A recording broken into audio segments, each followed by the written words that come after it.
welcome to bonus episode 15 of the Blooms and Barnacles podcast. You already know who we are. I'm Kelly. Dermot. How you doing today, Dermot? Good. Any news? Nope. Oh. Well, now we got a freezer. I'm happy. And we cleaned our shed. It's great. We have a shed now. Mm-hmm. Yeah. That's other than that. Mm-hmm. I put my first beans out in the garden today. Mm-hmm. Made a pond. Made a pond, yep. Mm. We are definitely middle-aged people. Oh, yes. Excited about exciting things. Yeah, that's right. Yeah. Well, we're very excited today to continue with the third installment of our Patreon-only Dubliners series. And we are discussing two stories, After the Race and Two Gallants, one of which is Joyce's least favorite story in the collection, and the other is his second favorite story in the collection. I bet you'll never guess which is which. Go for it. The racing story. Which one? There's two categories. The one where they're racing cars. Yeah. The motor vehicles. Yes, and is that his least favorite second most favorite? Least favorite, yeah. That's correct. Just a bunch of arseholes riding fast cars and gambling. But they don't ride any fast cars. They don't, but they talk after about the race. It's after it, but it's even less exciting that way. Mm-hmm. Yeah, and Two Gallants is his second favorite story. Let's get right into it with After the Race, which is the fifth story in the lineup in Dubliners, and it's the last of those original three that appeared in the Irish homestead. And like Evelyn, it was really kind of tapping into the zeitgeist of the day. The subject of After the Race was the 1903 Gordon Bennett Cup, which was a car race that took place on the public roads in Ireland in that year. Mm-hmm. And it was a very, very big deal. It's mentioned in Ulysses. The winner of it's also mentioned in Ulysses. Do you think Gordon Bennett, would that mean anything to people in 2024? Only Fools and Horses had a character in it whose catchphrase was Gordon Bennett. Gordon Bennett? Gordon Bennett, Rodney, what is your game? Gordon Bennett? Leave it out, Rodney. Gordon Bennett. You'll be burning witches next. Gordon Bennett. And I'm Do guessing you think that's... Only Fools and Horses is relevant to people in 2024? I think, yeah, it's a very popular show still. Okay. Be on reruns. All right. Everyone knows Only Fools. It's a famous sitcom. I don't know if it was just a quirk of that character, or it's like an English, like working class. It's like, used. It exclamation. seems like as a. I can't remember exactly how it's used in Ulysses, but it is used like an a verbal ejaculation, an exclamation. All right. Okay. Yeah. But that would have been the year after the race too. Wow. Literally after the race. I wonder how it started. Very strange. Yeah. Well, it was a very big deal, and we'll get into that shortly. But I'd like you to give a quick recap of the story after the race. What happens?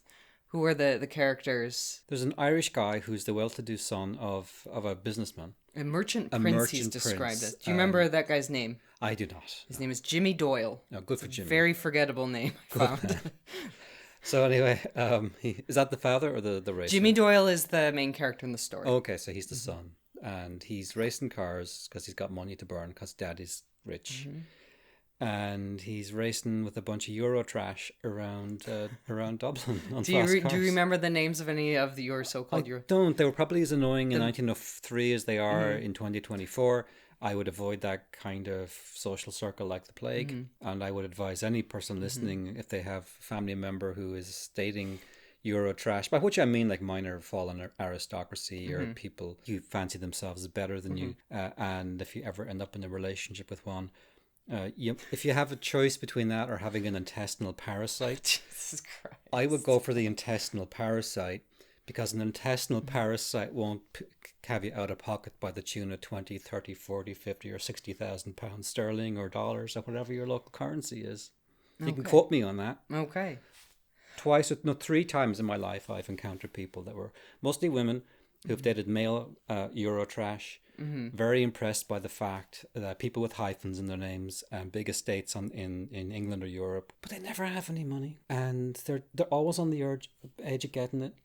And if you could just tide them over until they graduate from this or they do that, then everything will be great. And the second they meet somebody that they like better than this usually young woman, on they will go. Yeah. Do you think that is germane to after the race? I'm not sure exactly, but I did get the sense that there was parasitism going on here with the gambling and Yeah, I don't think you're fully off base. yeah.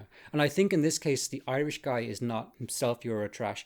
He's the son of a bourgeoisie made good. He's not You old call him money. nouveau riche. Yeah, nouveau. And he's not working class to be like these people will tend to target not working class people because what can you offer them other than your body?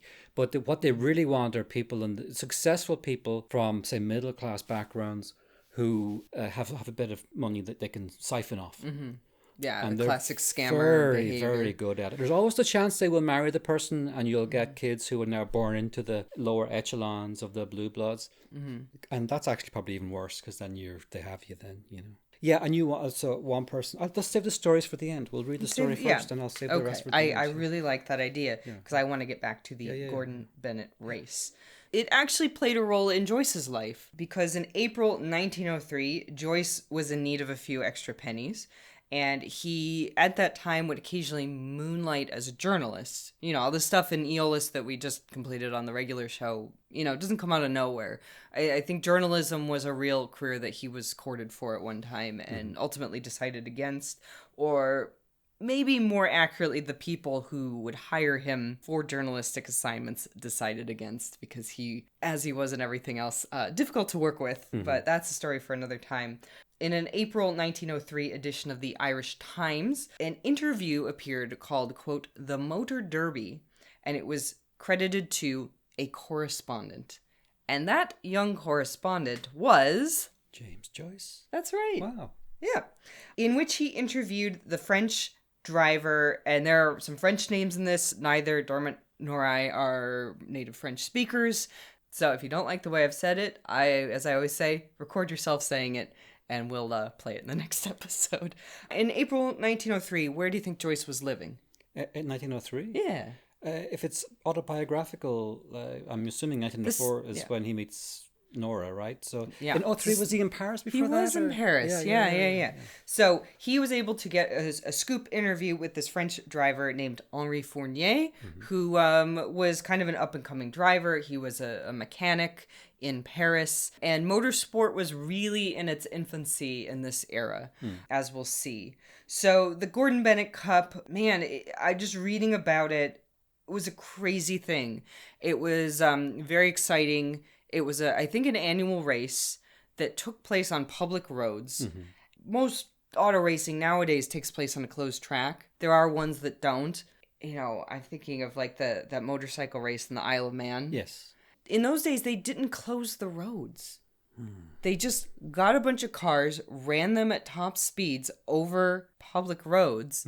And what do you think the outcome of that might be? Serious accidents, death, injury. Yeah. So somebody probably died going, Gordon Bennett. And then everyone was like, yep. Well, we'll get into it. So the Gordon Bennett in those days was kind of like the Eurovision Song Contest. So if your country wins the Eurovision, you have to host it the next year. Yeah. And there's famously, Ireland had a good run of it in the mid-90s, and there are famously rumors that they kind of tanked it because they were going pretty deep in the hole, having to host this thing year after year after year. Yeah.